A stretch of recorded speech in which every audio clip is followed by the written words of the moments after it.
Bonjour, bonjour à tous, bonjour à toutes. Bienvenue au webinaire consacré à la mitochondrie, à son potentiel extraordinaire, tout ce potentiel caché au cœur de nos cellules. Et j'ai le plaisir d'accueillir aujourd'hui le docteur Dominique Rueff. Dominique, je t'invite à te présenter dans un premier temps. Ensuite, je parlerai du plan du webinaire. Eh bien, je suis médecin, je me suis installé dans les années 70 comme médecin généraliste avec une orientation homéopathie acupuncture. J'ai été conduit à passer un diplôme universitaire de cancérologie avec le professeur Lucien Israël, qui a été pour moi une grande figure, puisqu'il m'a appris qu'il n'y avait pas deux médecines parallèles, mais il y avait une seule bonne médecine qui prenait le meilleur de ce qu'on pouvait trouver dans chacune d'elles.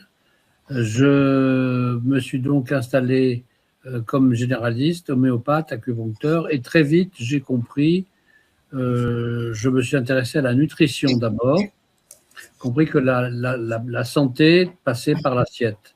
Comme le dit Hippocrate, l'aliment est notre premier remède, et j'étais effrayé de voir comment les gens se nourrissaient mal et les conséquences que ça pouvait avoir sur leur santé.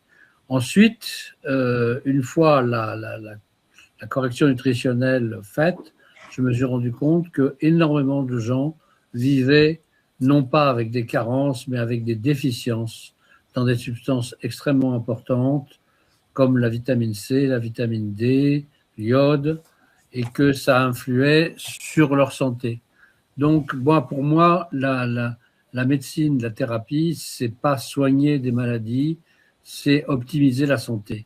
C'est permettre, donner aux gens les moyens de prendre leur santé en main. Et c'est ce que j'ai voulu écrire dans un nouveau livre que je viens de faire paraître aux éditions Pure Santé. Donc, vous aurez le lien sur le web. Une vie de médecin, mais en réalité, on pourrait l'appeler autrement, on pourrait l'appeler 50 ans de pratique médicale pour soigner autrement. Ouais. Je pensais qu'il ne fallait pas donner des feuilles de maladie aux gens, mais des feuilles de santé, qu'il fallait optimiser la santé, cultiver la santé pour ne pas être malade. Et cultiver la santé, c'est plusieurs domaines.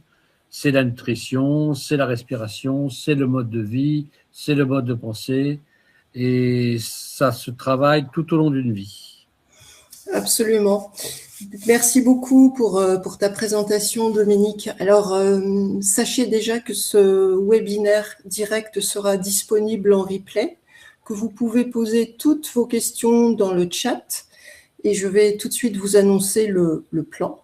Donc, le premier point que nous allons aborder avec Dominique, c'est le rôle de la pollution dans la genèse des maladies chroniques, dont le diabète. Le deuxième point sera de savoir si nous souffrons parfois de sous-oxygénation cellulaire sans le savoir. Comment s'offrir une nouvelle connexion avec le vivant. Dominique nous parlera également de ce qu'est la respiration cellulaire, donc la mitochondrie, qui est le lieu de la respiration cellulaire. Nous aborderons également le rôle des sirtuines. Et également, Dominique nous dira quels micronutriments prendre pour soutenir la mitochondrie. Et nous vous parlerons ensemble du rôle du bol d'air Jacquier, ce merveilleux dispositif technologique qui permet véritablement de soutenir la mitochondrie. Alors Dominique, nous allons commencer par le premier point, le rôle de la pollution dans la genèse des maladies chroniques et notamment le diabète. Alors la pollution, c'est extrêmement important.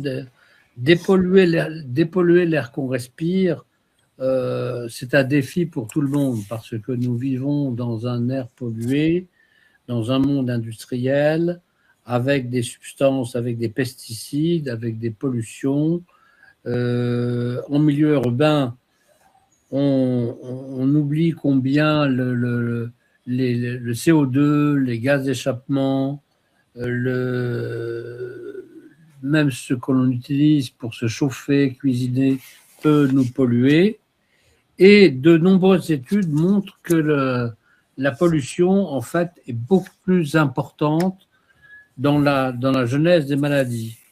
De nombreuses études ont montré que la pollution de l'air est impliquée dans un vaste éventail de maladies, et pas simplement des maladies respiratoires, des maladies cardiovasculaires, une réduction de la variabilité du rythme cardiaque, des troubles de la fonction cognitive et une augmentation de la mortalité, une diminution de l'espérance de vie, à tel point qu'on estime qu'aujourd'hui, un diabète sur 7 serait lié à la pollution.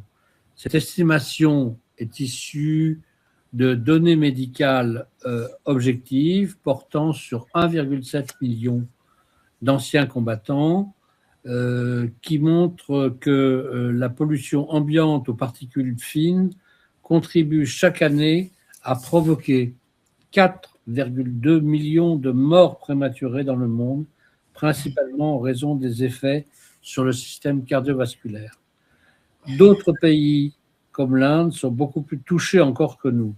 La World Health Organization estime que chaque année, 1,3 million de personnes meurent à cause de la pollution urbaine, et les pays développés sont autant touchés que ceux en voie de développement. Et alors justement, Dominique, est-ce qu'il se peut que nous souffrions justement de sous-oxygénation cellulaire sans en avoir conscience? Alors, nous souffrons de ce qu'on appelle un phénomène qui s'appelle l'hypoxie. L'hypoxie, c'est une privation d'oxygène au niveau de nos cellules et en particulier au niveau de nos mitochondries, qui sont les organismes respiratoires des cellules. Chaque cellule, à part les globules rouges du sang, a sa mitochondrie, donc il y en a énormément. Ce sont des petits organismes respiratoires qui permettent de capter l'oxygène, de le transformer en énergie, c'est-à-dire en ATP, et de permettre et de prévenir les maladies dont on a parlé. Lorsque des cellules sont privées d'oxygène, elles n'exercent plus leur fonction, les organes se détériorent et la maladie s'installe. Alors on sait aujourd'hui que ça joue sur le vieillissement en général, sur les maladies dégénératives en général, sur la vision et les maladies rétiniennes, avec une réduction de la capacité pulmonaire et un durcissement, une obstruction des artères. Nous sommes donc nombreux, sans le savoir, à souffrir d'hypoxie chronique, qui à son tour va être à l'origine de nombreuses plaintes et de conséquences en cascade. À commencer simplement par la fatigue. La fatigue permanente, c'est-à-dire l'essoufflement, la susceptibilité au stress, et c'est pour ça que le bol d'air dont on va parler, le stress est une indication aux séances de bol d'air, le manque de sommeil, on se rend compte que l'hypoxie joue énormément sur le manque de sommeil, et surtout provoque un sommeil de mauvaise qualité, avec finalement une dépression chronique et une accélération du vieillissement. Donc, on est à la limite, on est souvent à la limite de l'hypoxie, et on explique ça, on parle aussi parfois du phénomène Warburg, qui avait démontré que l'hypoxie favorisait la genèse, le développement de la cellule cancéreuse. Et d'ailleurs, à ce titre, tu pourrais peut-être nous dire un petit mot aussi sur le rôle de la mitochondrie dans l'apoptose? Alors, la mitochondrie est extrêmement importante en tant qu'organe respiratoire, et lorsque nous remplaçons nos mitochondries, l'apoptose, c'est la mort cellulaire programmée, nous remplaçons nos mitochondries régulièrement, et nous avons des substances en dehors de la respiration et en dehors du bol d'air, nous avons des substances végétales naturelles qui permettent de stimuler la vitalité de la mitochondrie et surtout d'éliminer les cellules mortes, les cellules fatiguées. Et ça, ce sont ce qu'on appelle des molécules éboueurs, comme par exemple, moi je cite beaucoup dans mon livre, je cite beaucoup la fisétine, par exemple, qui est un extrait de fraise, qui est une importance maximale sur le plan du nettoyage cellulaire, du nettoyage des cellules mortes, et une autre substance qu'on appelle le PQQ, le pyridoliniquinone sodique, hein, qu'on a découvert il y a très peu de temps dans les comètes, et qui favorisent ces mécanismes d'autophagie qui sont extrêmement importants. Voilà, et qui dépendent vraiment de l'intégrité de la mitochondrie, donc. Et qui dépendent vraiment de l'intégrité et du renouvellement de la mitochondrie. Oui. Et comment… Ce qui fait dire, excuse-moi de te couper, que la médecine de demain sera la médecine mitochondriale. Oui, absolument. On en parle de plus en plus. Ouais. Comment s'offrir justement une nouvelle connexion avec le vivant? Comment faire déjà pour changer sa vie? Déjà, il faut réfléchir à sa vie, à son mode de stress. Si on vit en milieu urbain, je pense qu'il est absolument nécessaire de se ménager des plages pour pouvoir se promener à la campagne, à la montagne. C'est d'ailleurs l'expérience, l'observation qu'avait fait en son temps René Jacquier, qui montrait que la marche en campagne, où on pouvait respirer des essences florales, et en particulier des essences de pin, avait une extrême importance pour renouveler ses cellules et permettre au corps de fonctionner correctement. Oui, merci. Et nous allons faire une petite plongée dans notre infiniment petit encore. Au-delà des mitochondries, est-ce que tu peux nous parler du rôle des sirtuines, dont on parle également beaucoup? Alors, les sirtuines, c'est une découverte assez récente. Ce sont des gènes. Les sirtuines sont une famille de 7 gènes activés quand on consomme moins de calories. Alors ça, on savait déjà que la restriction calorique était une façon de prolonger la vie. Les sirtuines influent sur la longueur et la protection de nos télomères, et cette restriction calorique agit sur les sirtuines. Et d'ailleurs, l'indice de masse corporelle, tout le monde connaît l'indice de masse corporelle, est en étroite relation avec l'expression des sirtuines. Les sirtuines auraient un effet sur la longévité et contre des maladies liées au vieillissement telles que le cancer, la neurodégénérescence et les maladies cardiovasculaires. Alors là, on va parler, dans une famille de sirtuines, on va parler beaucoup d'un gène qui s'appelle le SIRT1, ce SIRT1 qui est activé justement pendant les périodes de restriction calorique et qui produit de la sirtuine 1, ce qui ralentit la voie métabolique de l'insuline, d'où l'importance donc sur le diabète. Et nous savons que l'oxygénation, et en particulier l'oxygénation par le bol d'air Jacquier dont on va parler, augmente environ de 170% l'expression du gène SIRT1. Oui, absolument. On a une étude qui est présente sur le site Holist et qui démontre, alors c'est Éric Serré qui est directeur de recherche au CNRS, qui a fait cette étude et qui montre que la pratique régulière du bol d'air Jacquier permet effectivement d'augmenter le nombre de SIRT1. Ça, c'est vraiment très intéressant. Et à part cela, quels seraient les micronutriments que tu recommanderais justement pour favoriser justement l'activité des sirtuines et aussi soutenir la mitochondrie? Alors, ils sont nombreux. Hein. Dans mon livre, j'ai créé un chapitre, les 10 piliers de la longévité, à commencer par la vitamine C. La vitamine D, on s'est rendu compte que la plupart, à peu près 70% des gens étaient déficitaires en vitamine D, et que la vitamine D n'était pas seulement utile pour la calcification osseuse, mais était une véritable hormone qui pouvait aider à se prévenir du cancer. L'iode, qui est très important, on se rend compte que beaucoup de gens, si on fait correctement, alors on ne trouve que ce que l'on cherche. Le problème que j'ai voulu dénoncer un petit peu dans ce livre, c'est que le médecin classique ne cherche pas la santé, cherche la maladie, fait quelques paramètres et revient vers son patient en disant votre bilan est normal, tout va bien, parce qu'on s'est contenté de faire la glycémie, la numération formule, le cholestérol, etc. Donc il faut pouvoir doser le fer, l'iode, le zinc qui est extrêmement important pour les défenses immunitaires et la respiration, la vitamine C, et pouvoir se nourrir suffisamment, et ça on le sait, de produits végétaux. Et ces produits végétaux apportent des aliments qui sont extrêmement importants.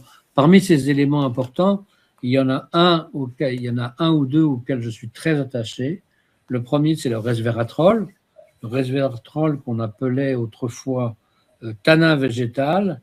C'est un polyphénol, c'était une substance donc qui vient des plantes, un polyphénol antioxydant, antimicrobien, antifongique, donc qui agit contre les champignons, anti-inflammatoire, qui est de la famille des stilbènes. Et c'est une substance qui est produite dans la nature, naturellement, par les plantes, pour se protéger des infections ou des agressions environnementales, comme les agressions par l'ozone ou d'autres polluants tout au long de l'atmosphère. Alors, ce resveratrol, on l'a appelé longtemps le French Paradox parce qu'on avait trouvé qu'il y en avait beaucoup dans le vin, mais on s'est rendu compte que pour apporter les quantités utiles de resveratrol, il faudrait boire 6 litres de vin par jour, ce qui n'est pas tout à fait conseillé.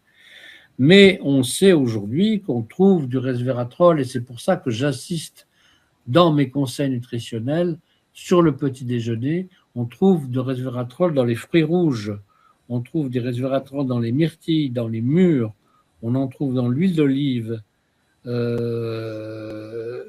Il faut savoir qu'il existe aussi plusieurs sortes de resveratrol, le resveratrol et le transresveratrol. C'est ce dernier d'ailleurs qui est efficace, qu'il existe d'autres substances qui sont extrêmement importantes, comme le pterostilbène, qui est 7 fois plus puissant que le resveratrol, que l'on peut trouver aussi en complément alimentaire, qui augmente l'oxygénation cellulaire, et puis une substance qui est fondamentale et dont tout le monde devrait faire le dosage à partir de l'âge de 40 ans, c'est la coenzyme Q10, l'ubiquinol. Parce qu'on se rend compte que l'ubiquinol, cette coenzyme Q10, qui est un antioxydant, qui malheureusement est très peu contenue dans les régimes végétariens, est extrêmement importante pour se protéger des maladies cardiovasculaires.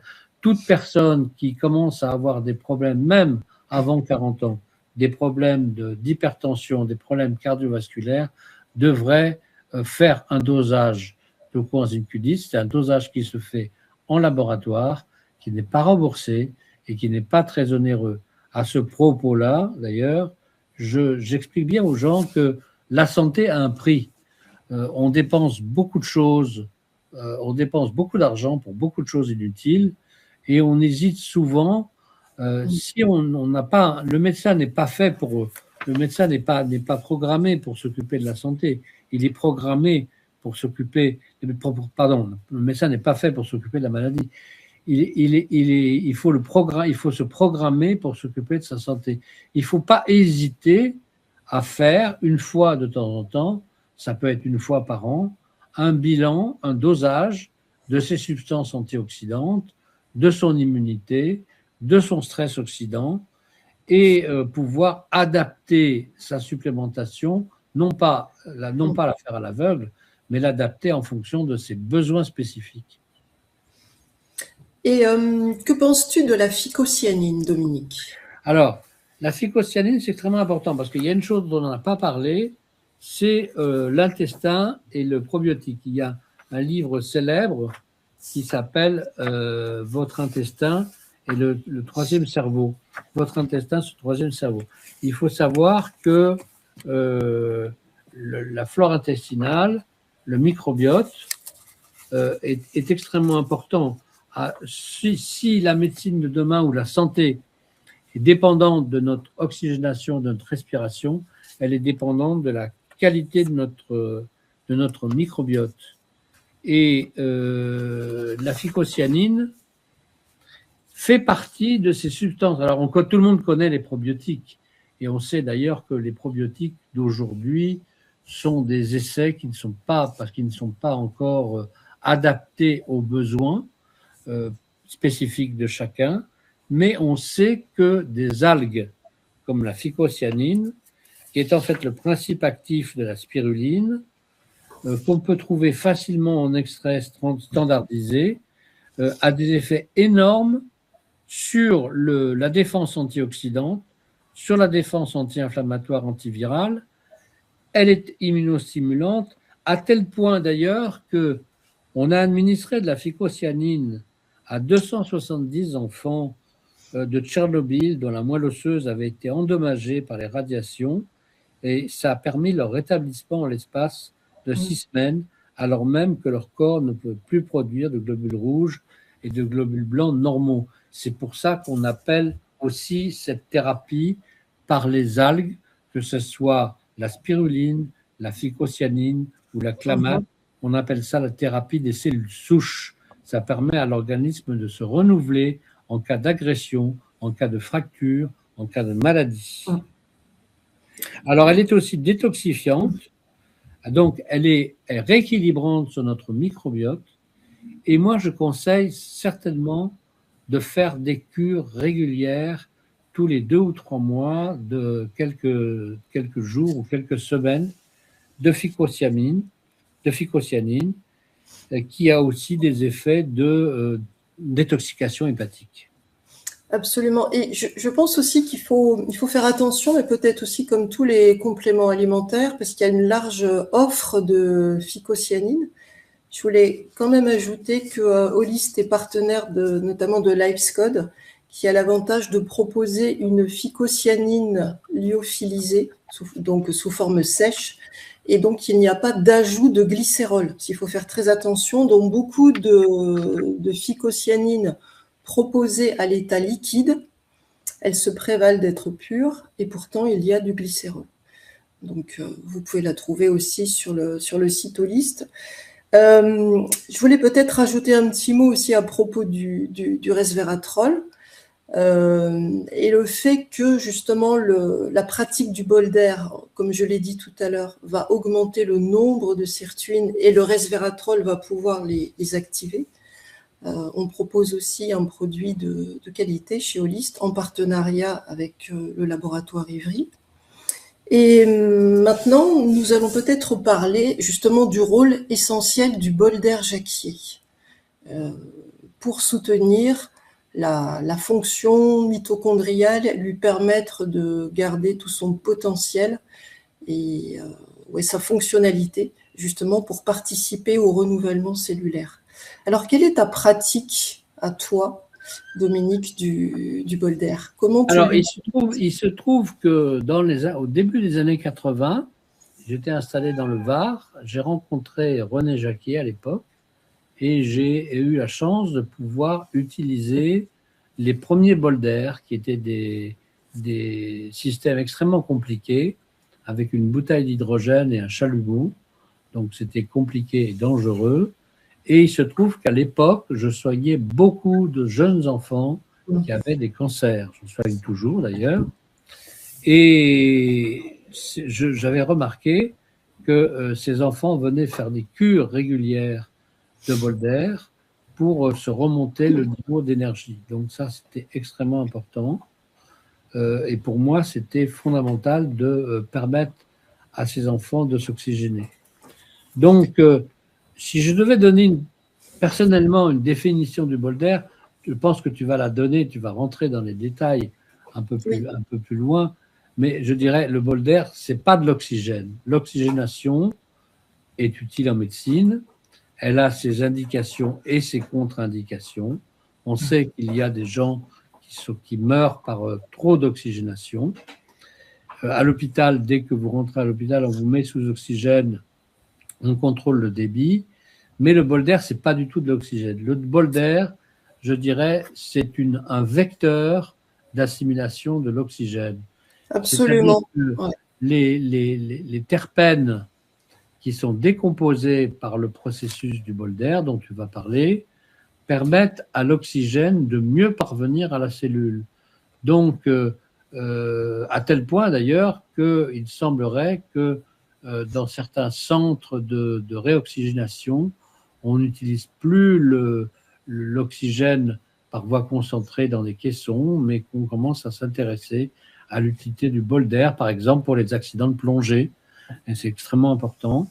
Oui. Et je pense que il est absolument nécessaire d'avoir une pratique régulière pour pouvoir en connaître les effets. Absolument. Et donc, je vais expliquer un petit peu en quoi il consiste, parce que c'est un dispositif technologique sophistiqué qui a pour objectif, en fait, de reproduire un phénomène qui se produit naturellement en forêt de pins des Landes, sauf que ce phénomène se produit de manière ponctuelle. En fait, comme tu le disais, le bol d'air va transformer les molécules aromatiques en transporteurs d'oxygène. Il faut savoir que ça se fait dans la forêt. Sauf que pour que cela arrive dans la forêt, il faut une conjonction de plusieurs facteurs physiques, chimiques, électrostatiques. Ça veut dire que ça va arriver de temps en temps. Avec le bol d'air, on va appuyer sur le bouton et on va avoir ce résultat. Alors, qu'est-ce qui se passe vraiment dans le bol d'air ? Donc, pour obtenir un nébulisat qui soit justement qui diffuse un transporteur d'oxygène, on va utiliser l'huile essentielle de pin maritime. Donc, c'est une huile qui est chémotypée, elle s'appelle orésine, c'est celle qu'il faut utiliser pour le bol d'air et surtout pas autre chose. Donc, dans cette huile essentielle de pin maritime chémotypée, nous allons avoir des pinènes, des alpha et des bêta-pinènes. Il faut savoir que ce sont surtout les alpha-pinènes qui ont la propriété de pouvoir se transformer en porteurs d'oxygène sous certaines conditions. Alors, je vais vous montrer avec des petites balles qui vont symboliser un petit peu ce qui se passe. Alors, on imagine, ça c'est mon oxygène en bleu. Ça c'est ma molécule aromatique, mon alpha-pinène. Donc, si vous vous baladez dans la forêt, ce que vous allez respirer, de toute façon, quand ça sent bon, c'est l'oxygène de l'air et les molécules aromatiques. Mais le but du bol d'air, c'est pas un diffuseur. On ne va pas diffuser des molécules aromatiques. La molécule aromatique, accompagnée donc de l'oxygène, c'est ce qui va se passer quand on met le bol d'air jacquier en marche. En fait, il y a un barbotage qui se fait. En même temps, on a l'air ambiant qui entre, il est canalisé. Il est dépollué grâce à un filtre. Et donc, dans le bol d'air, on a les molécules aromatiques qui se baladent avec l'oxygène de l'air. Ça va passer dans le dispositif sophistiqué qui s'appelle le module de peroxydation pour le modèle Aéro 2, le système de peroxydation pour le modèle bol d'air tonique. Je vous en parlerai après de ces deux modèles. Donc, qu'est-ce qui va se passer ? Ça va reproduire la conjonction donc des facteurs chimiques, électrostatiques, physiques qu'on va trouver de temps en temps dans la forêt. Donc, ma molécule aromatique et l'oxygène vont entrer dans le module de peroxydation. Et c'est à ce niveau-là que la transformation va se faire, c'est-à-dire que ma molécule aromatique va pouvoir s'ouvrir et capter l'oxygène de l'air. En fait, on va obtenir schématiquement ça. Et ce qu'on va respirer, c'est ça. Et comme tu le disais, Dominique, ça c'est vraiment le transporteur d'oxygène. Avantage, il est immédiatement capté par les hémoglobines. Il y a une super affinité, la nature est bien faite, entre notre hémoglobine et ce transporteur d'oxygène. Alors, avantage aussi, c'est que, alors je vais vous montrer, j'ai pris ce qui pouvait symboliser l'hémoglobine avec les 4 M. Dans une vie idéale, vous allez vous promener dans la nature, vous respirez, hop, vous captez l'oxygène, et l'oxygène va venir saturer l'hémoglobine au niveau des 4 M. C'est les M d'hémoglobine. S'il y a de la pollution, c'est plus embêtant. Monoxyde de carbone, il a plus d'affinité que l'oxygène, il va venir prendre la place de l'oxygène. C'est comme ça qu'on va se retrouver fatigué, avec un teint gris, parce que les mitochondries, un lieu de la respiration cellulaire, ne reçoivent pas l'oxygène dont elles ont besoin. La nature est bien faite. Ce petit transporteur d'oxygène a plus d'affinité que l'oxygène simple et que la pollution pour venir saturer les hémoglobines. Et il y a encore une chose qui est très importante, c'est que, on imagine, voilà, vous êtes dans la forêt, vous respirez votre air sain, vous avez de l'oxygène qui va arriver au niveau de l'hémoglobine, mais vous n'êtes pas en bonne santé. Vous avez de l'inflammation, vous avez un pH qui est trop acide, vous avez de la température. Eh bien, en fait, l'oxygène ne se détache pas facilement de l'hémoglobine. Elle est difficilement transportable par le sang si l'on n'est pas en bonne santé. Il y a des explications à ça, justement, en biologie des comportements. Ça ferait partie, justement, du fait de pouvoir finalement, quand un animal est malade, il va mourir plus rapidement. Il y a tout un processus qui se fait avec des infections, des germes anaérobies, etc., qui vont proliférer. En revanche, si on respire le nébuliza du bol d'air Jacquier, il faut savoir que la liaison entre ce supertransporteur et l'oxygène transporté est quelque chose de très labile. Et quelles que soient nos conditions de santé, quelles que soient les conditions de santé du sang, l'oxygène, de toute façon, se détache facilement pour aller vers les cellules et vers les tissus. Ce qui explique que quand on n'est pas très bien, quand on fait 1 minute de bol d'air Jacquier version aéro 2, le cerveau étant déjà le premier consommateur d'oxygène, on ressent tout de suite un bien-être. Et souvent, on a les joues qui deviennent roses. Et ça, c'est vraiment l'expression d'une bonne diffusion tissulaire. C'est en ce sens que le bol d'air contribue vraiment, c'est la base, c'est le catalyseur de la réussite de ce qu'on va mettre en place. C'est-à-dire que la première chose, comme disait Dominique, dont notre organisme a besoin, dont les mitochondries ont besoin, c'est l'oxygène. Avec l'oxygène, elles vont pouvoir justement transformer correctement les nutriments et les micronutriments. Est-ce que tu es d'accord avec ça, Dominique ? Absolument. Absolument. Moi, le message que je voudrais donner, qui recoupe largement celui que tu viens de donner, c'est que la santé est un tout et que l'on en est responsable. On est responsable de sa santé par son alimentation, par sa respiration, que la pratique du bol d'air et le fait de se déstresser, de pouvoir vivre une vie calme. Vous savez, Voltaire disait « J'ai décidé d'être heureux, c'est bon pour la santé ». Ça, c'est capital.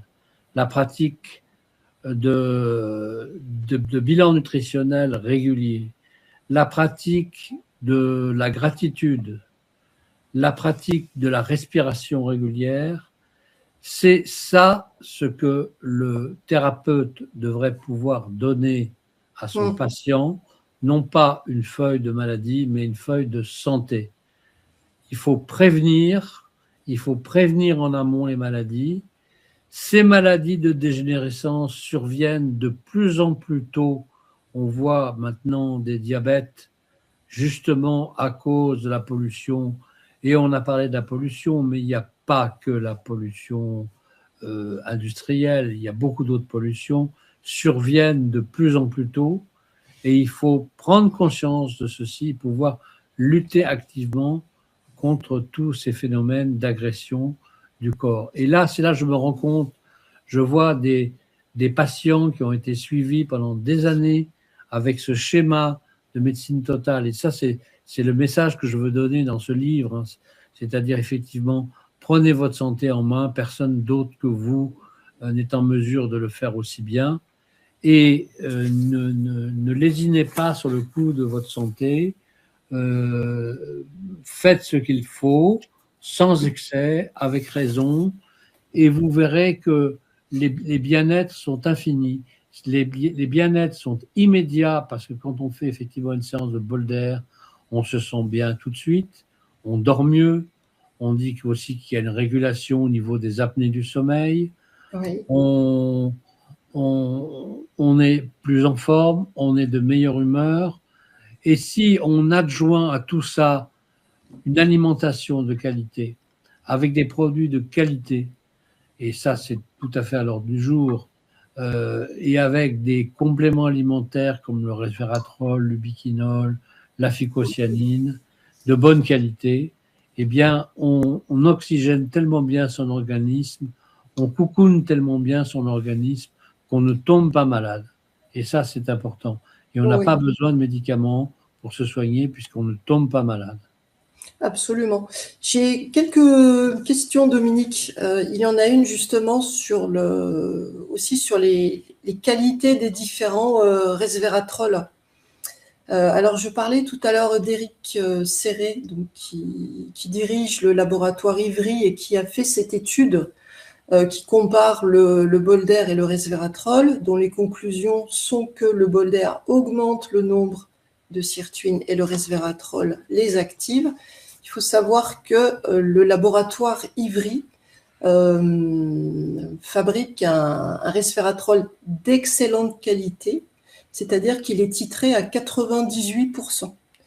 Vous pouvez également le trouver sur le site Holist, sur l'onglet Nature, Holist Nature.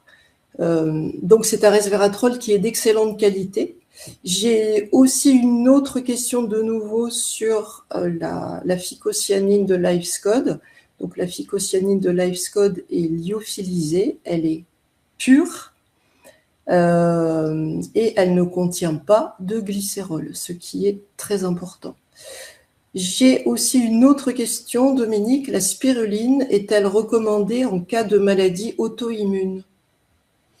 De toute façon, la spiruline est recommandée dès qu'on est recommandée dans l'alimentation par cure, dès que l'on est fatigué. La maladie auto-immune se traduit souvent par une fatigue chronique. La fatigue chronique, c'est une maladie auto-immune, mais les douleurs chroniques sont des maladies auto-immunes. Et la spiruline est une substance que l'on trouve dans le commerce, qui n'est pas très onéreuse et dont on peut faire des cures et qui est parfaitement recommandée et recommandable. Moi, je conseille d'alterner des cures de spiruline et de phycocyanine tout en continuant à prendre du resveratrol, tout en faisant doser sa coenzyme Q10. Si vous ne demandez pas au laboratoire par vous-même, et ça, il faut savoir qu'en France, n'importe qui peut aller dans n'importe quel laboratoire, demander n'importe quelle analyse, on ne peut pas vous le refuser. Vous n'êtes pas obligé de passer par un thérapeute. Vous pouvez très bien décider vous-même de votre bilan de santé et de ce que vous devez doser. Il y a évidemment ce resveratrol, il y a la vitamine D, la vitamine K. Tout ça est important et plus on vieillit, plus on a besoin d'être attentif à ce type de dosage. Est-ce que tu peux nous parler de la chlorella ? On a une question justement. Quel est ton avis sur la chlorella ? La chlorella, c'est une algue d'eau douce. Je n'ai pas beaucoup d'expérience sur la chlorella. Elle a été très en vogue à un moment donné pour la détoxification des métaux lourds. Mais en fait, elle agit très peu. Elle chélate, c'est-à-dire qu'elle emprisonne les métaux lourds, qu'elle met dans l'intestin et qu'on élimine. Mais son action est relativement faible sur la détoxification des métaux lourds. Et pour ce faire, il y a une substance dont on parle beaucoup en ce moment, qui est le glutathion. Il faut pouvoir prendre aussi du glutathion de bonne qualité qui permet à la cellule de se détoxiquer et notamment de se détoxiquer des métaux lourds, du mercure, du plomb, du cadmium, etc. Ça, on trouve beaucoup de glutathion dans le commerce de différentes qualités et ça, ce sont des protocoles à faire en même temps que le bol d'air, bien entendu. Il faut tout faire en même temps. Il faut tout. La santé, c'est un tout. On ne fait pas un jour la cuisine et un autre jour, on ne mange pas des choses préparées. On doit être attentif en permanence à à la façon dont on respire, à la façon dont on mange et surtout à ce dont on peut manquer comme nutriments. Et ça, il n'y a qu'une seule façon de le savoir, c'est de le rechercher par soi-même. Et c'est ce que je propose de faire dans le livre, c'est que chaque personne devienne l'acteur de sa santé, le responsable de sa santé, et puisse même parfois proposer à son médecin de faire un bilan, parce que vous avez des médecins qui sont très compréhensifs et qui acceptent que on puisse leur demander de faire telle ou telle analyse, il n'y a aucun problème, et c'est capital. Oui, absolument. Un petit mot aussi sur l'auglutation, pour en revenir aussi au bol d'air. Il faut savoir que la pratique régulière du bol d'air, je vais parler tout à l'heure de ce que c'est la régularité, la pratique régulière du bol d'air va permettre d'augmenter la synthèse endogène de glutation et aussi de SOD. Et ça, c'est super important parce que beaucoup d'études quand même montrent que parmi tous les glutations qui sont proposées dans le commerce, certains sont mal utilisés par l'organisme, ils sont détruits par le système digestif. Et il n'y a pas meilleure glutation que notre glutation personnelle. Et donc, si on fait par exemple 3 minutes, 3 fois par jour de bol d'air sur minimum 1 mois, plutôt 2 ou 3 mois, on va pouvoir avoir une augmentation de la synthèse endogène de glutation. À ce titre, nous avons une étude scientifique qui est disponible aussi sur le site Holist. Alors, j'ai des questions justement dans le chat sur comment on fait pour faire correctement du bol d'air. Alors, partons du principe que le bol d'air va restituer un phénomène naturel bénéfique. L'idée est d'en faire tous les jours. Donc, on peut faire des cures. D'ailleurs, vous pouvez vous rapprocher d'Holist. Vous avez une équipe commerciale qui est super, qui va vous proposer des locations sur 1 mois, sur plusieurs mois, ou l'achat.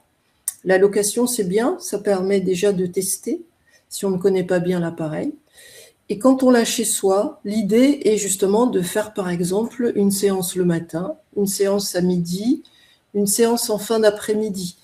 Il faut être un petit peu vigilant pour le soir. Dans un premier temps, le bol d'air stimule quand on est fatigué. Donc il arrive que si l'on pratique le soir, on n'arrive plus très bien à dormir. Je l'ai observé sur moi, et maintenant que l'équilibre est revenu, je peux faire du bol d'air avant de m'endormir et je dormirai encore mieux. Parce que justement, avec le temps, avec la pratique, tout s'est remis un petit peu en ordre dans mon organisme, à commencer par la sécrétion de cortisol, qui est beaucoup plus régulière. Donc, je fais du cortisol le matin et puis tout doucement, ça va s'arrêter. Beaucoup de gens sont en situation de stress chronique à cause d'un travail désagréable parce qu'il faut tout le temps être sur le qui-vive. Donc, on sait que beaucoup de personnes sont en stress chronique et font du cortisol toute la journée.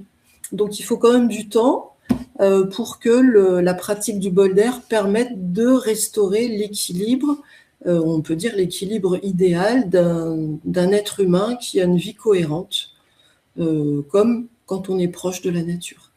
Alors, c'est très important de faire le bol d'air, une séance de bol d'air de 1 à 3 minutes. Au réveil, après le petit déjeuner. Oui. Moi, j'ai mes petites habitudes. Je prends mon petit déjeuner. Je m'hydrate d'abord beaucoup parce qu'il faut comprendre que la nuit, on est sous-oxygéné. On est dans des milieux qui ne sont pas toujours bien aérés. On ne respire pas toujours très bien.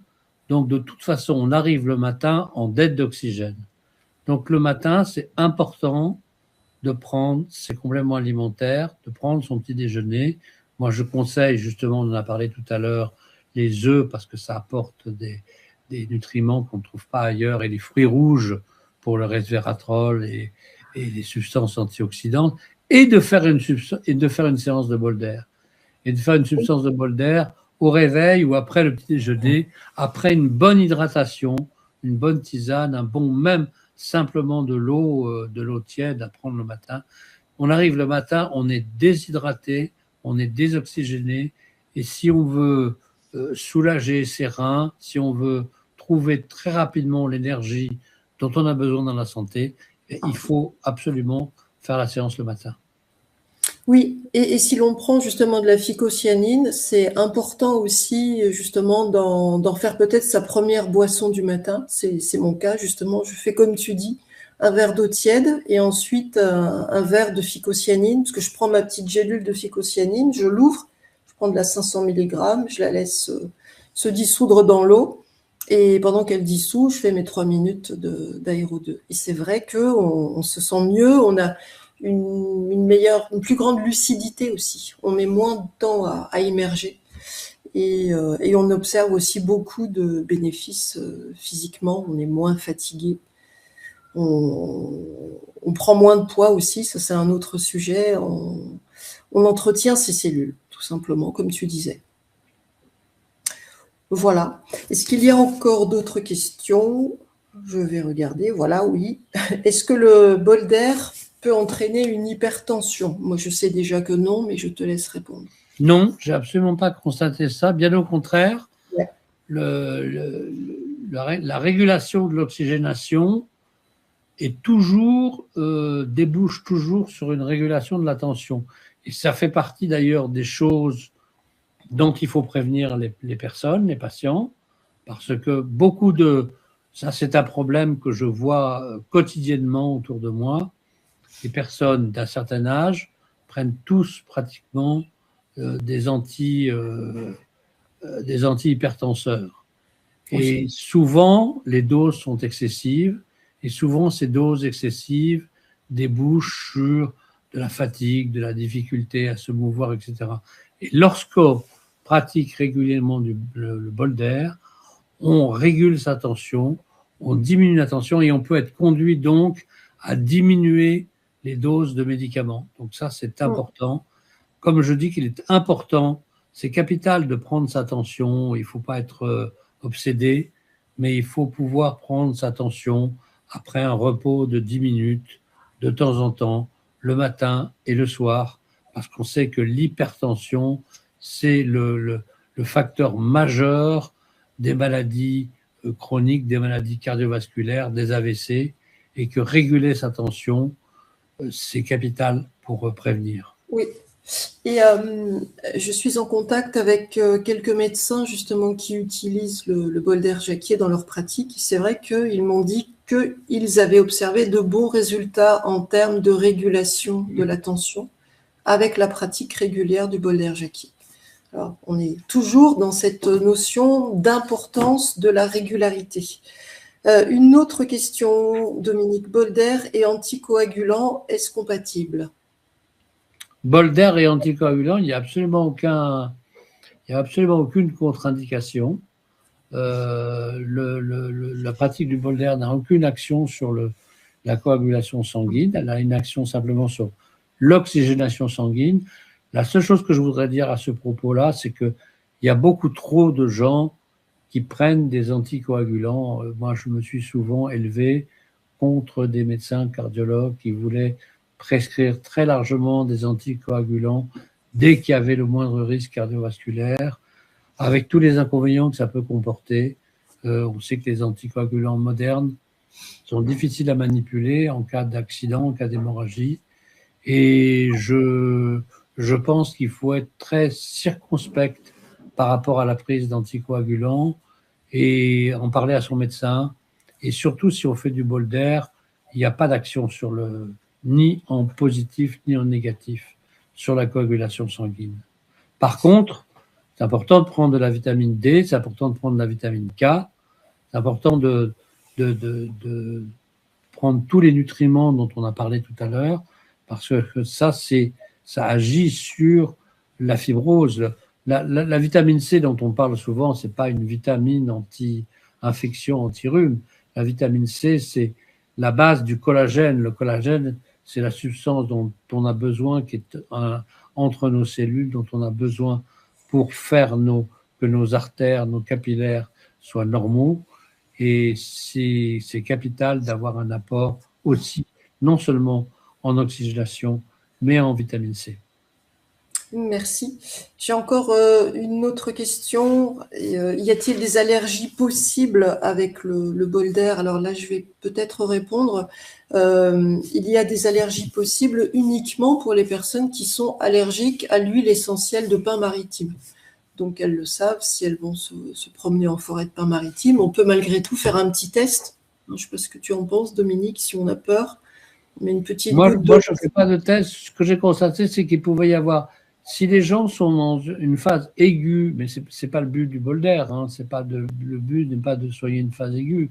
Si les gens sont en phase aiguë de bronchite chronique, ils peuvent être irritables après une séance de bol d'air. Ça peut les Oui. irriter. Donc, il faut diminuer la durée de la séance, il faut diminuer la quantité de résine absorbée et il faut attendre que les choses aillent mieux.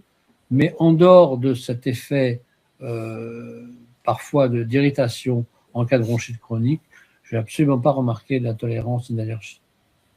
Merci beaucoup. Ça rejoint un petit peu une autre question. Le bol d'air est-il bon pour l'asthme? Oui. Certainement. Ouais. Certainement. Alors, comme tu disais, on peut simplement avoir une petite hyperréactivité bronchique. Et c'est vrai qu'il faut faire un petit peu attention. Alors, avec l'aéro 2, on a l'avantage de pouvoir justement jouer sur l'intensité du Nebuliza. Donc, le mettre un petit peu moins fort ou tout simplement se tenir un petit peu plus loin. Et si on tousse, c'est un petit peu normal, mais le bol d'air est très bénéfique. C'est un petit peu le principe du sanatorium d'ailleurs. Mais là aussi, l'asthme, j'ai écrit il y a longtemps dans un livre sur la vitamine C qui a été publié aux éditions Jouvence, on trouve encore sur Amazon. Hein. J'ai écrit que la vitamine C était un préventif de l'asthme, que beaucoup de gens qui avaient de l'asthme étaient déficitaires en vitamine C, qu'il fallait essayer des doses. Bon, elle est compliquée à doser, cette vitamine C, c'est pas la peine de la doser, c'est complexe, c'est coûteux, mais on mesure par soi-même le besoin et on se rend compte qu'en prenant les nutriments dont j'ai parlé, notamment la vitamine C, la vitamine D, eh bien, on améliore, on diminue la fréquence, on diminue de façon très significative la fréquence de l'asthme. Merci. On me demande quelle est la différence pardon, entre le bol d'air tonique et l'autre. L'autre, c'est donc l'aéro 2. Donc, le bol d'air tonique, c'est le modèle, on va dire, plus familial. Il va transformer la molécule aromatique avec un système de peroxydation qui est plus en fait un arc électrique. Le Nebuliza est de très bonne qualité. Les deux modèles sont bien. Disons qu'avec l'aéro 2, avec ce module de peroxydation, la transformation se fait par un plasma et le Nebuliza est beaucoup plus frais. On peut également doser l'intensité, la concentration du Nebuliza et on peut faire des séances plus courtes. C'est-à-dire qu'avec le bol d'air Jacquier, on peut, en se levant le matin, si on est un petit peu pressé, on le met sur intensité 4, on fait 1 minute et déjà là, voilà. Et avec le tonique, la durée minimale est de 3 minutes. Mais les deux sont bien. Disons qu'ils vont s'adapter au budget de chacun. Pour ma part, et je pense que toi aussi, j'ai une préférence pour l'aéro 2 parce qu'il est vraiment plus pratique et il y a cette fraîcheur. On a vraiment l'impression d'être dehors quand on pratique. Et c'est important de s'hydrater quand on fait le bol d'air. Hein. Il faut absolument s'hydrater. Oui. J'ai une question aussi, j'ai un swing air. Les nouveaux appareils sont-ils beaucoup plus performants? Comme je le disais, en fait, l'aéro 2, il est plus pratique aussi pour l'entretien. Et au risque de me répéter, on peut doser l'intensité. Enfin, il a vraiment tout, justement, d'un dispositif technologique sophistiqué. C'est vrai qu'il y a eu beaucoup de modèles, mais enfin, le swing air, la personne qui me pose la question, s'il est bien entretenu, il fonctionne bien, mais elle peut tout à fait louer un aéro 2 et comparer et voir ce qu'elle préfère. Mais c'est vrai que René Jacquier a longtemps travaillé justement pour trouver une technologie qui soit vraiment aboutie pour recréer le plus parfaitement possible ce phénomène naturel. Voilà, je crois que nous avons répondu aux questions principales. En tout cas, merci beaucoup, Dominique. Donc, je vous rappelle. En tout cas, donner l'envie à chacun d'intervenir en amont et de prendre sa santé en main par tous les moyens que l'on peut utiliser, dont le bol d'air. Et ça, c'est capital parce que, et en dehors même du bol d'air, de simplement prendre le temps de vivre le temps de respirer, le temps de se détendre, le temps de manger lentement, de mâcher, de profiter des nutriments que l'on mange et pas simplement de se goinfrer, de faire attention à ce que l'on mange. Moi, j'ai toujours l'habitude de dire que quand je fais mes courses, je me dis, tiens, là, je vais prendre, par exemple, un peu de poisson des mers froides parce que ce sont des oméga 3. Je vais prendre un peu d'avocat, je vais prendre un peu d'agrumes, je vais prendre un peu de noix parce que tout ça est important pour la santé. On n'est pas obligé de dépenser beaucoup pour mieux manger et pour être en bonne santé. Oui. Ce qu'il faut, c'est réfléchir à ce que l'on dépense. Et ça, c'est capital.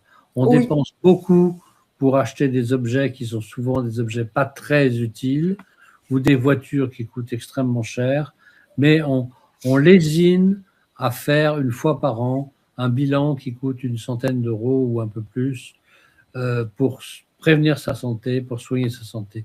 Or, sa santé, c'est important. C'est vraiment la façon dont on va pouvoir vivre, continuer à vivre d'une façon tout à fait positive. Oui, oui, tu as raison. Et pour moi, qui ai beaucoup travaillé dans le monde de la micronutrition en laboratoire et j'ai toujours fait attention à mon alimentation. J'ai toujours veillé à prendre ce que j'estimais être les meilleurs compléments alimentaires. À partir du moment où j'ai utilisé le bol d'air, j'ai vraiment remarqué que le bien-être et mon énergie étaient augmentés. Et ce qu'il y a c'est pour ça aussi que l'exercice physique est important. Hein. Oui. Aujourd'hui, il y a des études qui démontrent qu'il n'est pas nécessaire d'avoir un exercice physique important et violent pour bien se porter, pour prévenir le vieillissement. On considère au contraire qu'un exercice régulier, un exercice physique régulier, doux, permet justement aux muscles de maintenir son autonomie, sa tonicité, et puis surtout permet justement de maintenir son oxygénation. Et donc ça, c'est capital de pouvoir, on ne l'a pas dit, mais je pensais, ce qui était important de le dire avant de terminer, que c'est capital d'essayer de marcher au moins 30 minutes par jour.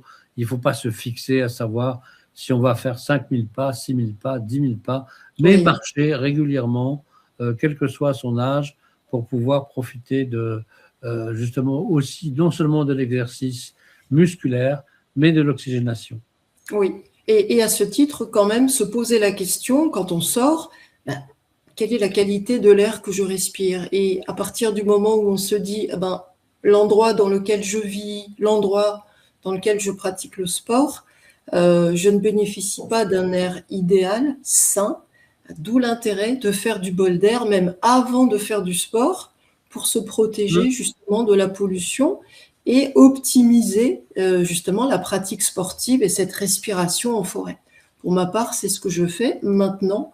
Avant d'aller faire du sport en forêt, je fais 3 minutes de bol d'air. Comme ça, si je croise des camions ou si l'air n'est pas tout à fait sain parce qu'il y a du brouillard, parce qu'on a quand même des usines pas très très loin, je suis protégée. Et bien pour ça, il faut avoir la chance d'habiter près d'une forêt. Oui, aussi. Alors, on peut aussi ramener la forêt à la maison avec le bol d'air. C'est ce que fait un peu le bol d'air. Voilà, c'est exactement ça. C'est pour ça aussi qu'il est présent dans certaines entreprises, des entreprises qui se sont dit, tiens, on a quand même pas mal d'accidents de travail, on a quand même pas mal de gens qui s'arrêtent, des gens qui sont fatigués. Il y a quand même maintenant une prise de conscience. Donc, ils ont un petit endroit dédié au bien-être et ils ont des bols d'air.